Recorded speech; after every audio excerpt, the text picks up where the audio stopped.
بسم الله الرحمن الرحيم ووراشين سهرايان كسو دوادا موقال عصب موقال كمان تها وحين فقه هدينا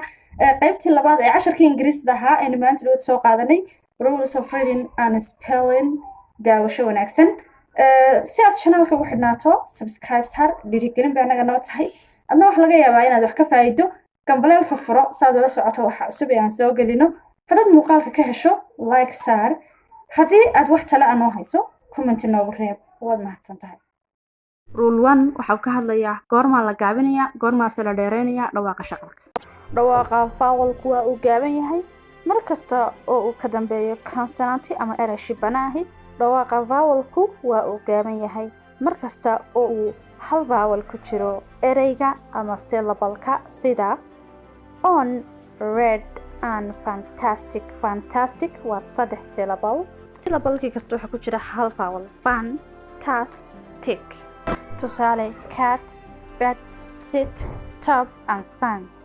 dhawaaqa vowelku waxa uu dheeraan karaa marka magaciisa lagu dhawaaqayo tusaale ahaan a lagu dhawaaqayo a waxa kale uu dheer yahay marka uu u dambeeyo erayga ama syllable-ka sida go iyo paper oo eedu ay u dambeyso syllable koowaad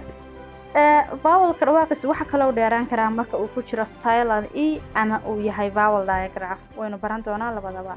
tusaale cake, keep, bake, home, cute iyo rule 2 waxa uu sheegayaa in syllable-kii kasta laga helo ugu yaraan hal vowel vowelku keligii buu noqon karaa syllable sida unit u keligeeda ay taagan tahay iyo animal aidu keligeeda ayay syllable tahay waxaana ku hareereysnaan kara consonants sida chat iyo shut xeerkan wuxuu sheegayaa silent e goormaan eeda lagu dhawaaqayn marka eedu ereyga u dambayso hal vowel oo kalena uu ku weheliyo vowelka kale waxa loogu dhawaaqayaa dhawaaq dheer oo long ah eedana laguma dhawaaqayo sida tusaalayaashan ka muuqata pain, cane, main, pine, tine, fine, tube, cube inkastoo qaybtii hore aynu guud marnay rule 4 waxa uu sheegayaa consonant digraphs and blends consonant digraphs waxa la yiraahdaa marka laba consonant ama laba shibane ay israacaan oo ay sameeyaan dhawaaq cusub oo aan midna hore u lahayn sida chap, sheep, think, photo consonant blend waa laba ama saddex shibane oo isku xiga mid walibana dhawaaqiisa la maqlaayo sida clam,